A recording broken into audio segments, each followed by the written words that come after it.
ஆகாயம் உதிக்கும் மழைத்துளிகள் களங்கமற்றது, இனிமையும் தூய்மையும் உடையது. எனினும் அவற்றின் பாக்கியமோ வேறுபட்டது. ஏனெனில் மழைத்துளி ஒன்று வாழை இலையின் மீது விழுந்தால் அது நீர்வளமாக மாறுகிறது.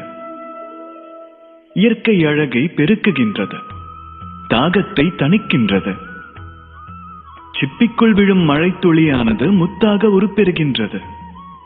எனினும் சர்ப்பத்தின் வாயில் விழும் மழைத்துளி நஞ்சாக மாறுகின்றது. உருப்பெறுவதோ ஓரிடத்தில், எனினும் குணத்தால் அது வேறுபடுகின்றது. ஏன்? காரணம் என்ன அதற்கு? அதன் காரணம் சேர்க்கை.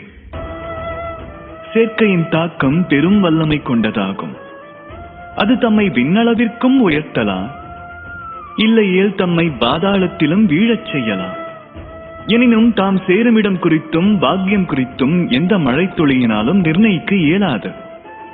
எனினும் நம் மாந்தர்களுக்கு தேர்ந்தெடுக்கும் ஒரு ஆற்றல் உண்டு. ஆகையால் சிந்தித்து துணையை தேர்ந்தெடுங்கள்.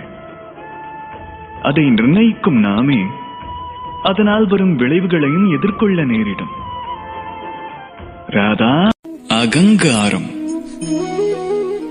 அனைவரும் அறிந்த வார்த்தை. பலர் கூற நீங்கள் செவிமடுத்திருக்கலாம்.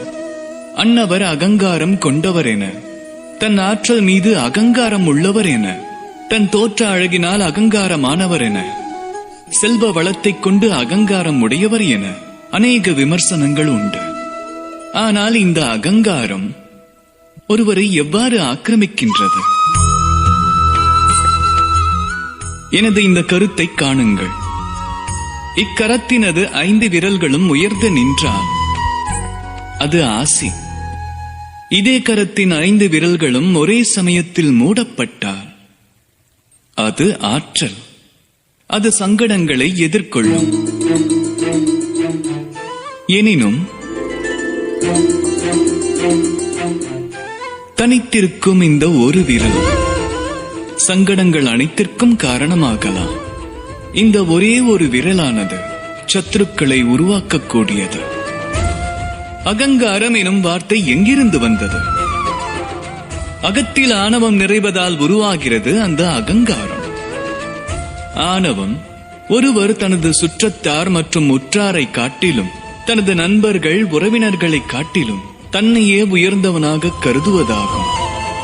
மரியாதை மிக்கவராய் நினைத்துக் கொள்வது. எனினும் நினைவிருக்கட்டும், அந்த அகங்காரம்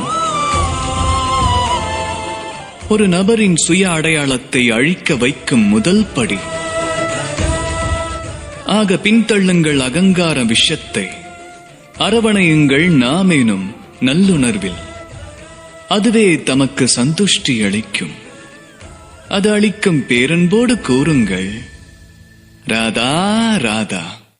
வாழ்க்கை என்பதன் பொருள் என்ன? தமது கருத்துப்படி அது ஜனன மரணத்திற்கான இடையிலான வேளையாகும்.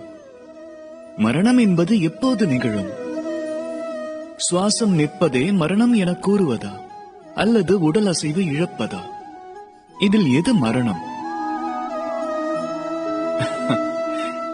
ஏதுமல்ல. சத்தியம் யாதனில் வறண்டு விடுவதால் நீரின் மரணம் அது ஏற்படுவதில்லை. தாகத்தை போக்கும் அதன் தன்மையே. நீரானது இழந்தால் அதுவே அதன் மரணமாகும். சூரியனின் மரணம் என்பது அதனை கிரகணம் சூழ்வதால் ஏற்படுவதில்லை. அது அஸ்தமிப்பதாலும் ஏற்படுவதில்லை. சூரியனின் அழிவென்பது யாதெனில், தனது ஒளியினால் உலகுக்கே வளமளிக்க இயலும் என்ற அதன் உபயோகத்தை விட்டொழிக்கும் போதே. அதே போல மனிதரின் அழிவு, அவரது மரணம் அவரது மனத்தில் இருக்கும் கருணையின் அழிவின் போது ஏற்படுகின்றது. கருணை மானிடர்களுக்கு மனிதத்தன்மையை வழங்கக்கூடிய உயரிய குணமாகும். மானிடர் ஒருவருக்கு மற்றொரு மானிடரின் துன்பத்தை, அவரது தேவையை உணர வைப்பதே கருணையாகும். அதுவே பிறருக்கு உதவ தேவையான வலிமையை தமக்கு அளிக்கின்றது. இந்த சிருஷ்டியின் நெறிகளை அழியாமல் அதுவும் பாதுகாக்கச் செய்கின்றது. சிருஷ்டியின் வாழ்வில் மரணம் ஒருமுறையே நிகழ்கின்றது. அதன் முன்பே தாம் ஏன் மடிய வேண்டும்? கருணை பாவத்தை அழிக்க வேண்டாம். நம்மில் மனிதத்தன்மை அது பெருகினால் மரணத்திற்கு பின்பும் நாம் ஜீவித்திருக்க முடியும். ராதா ராதா.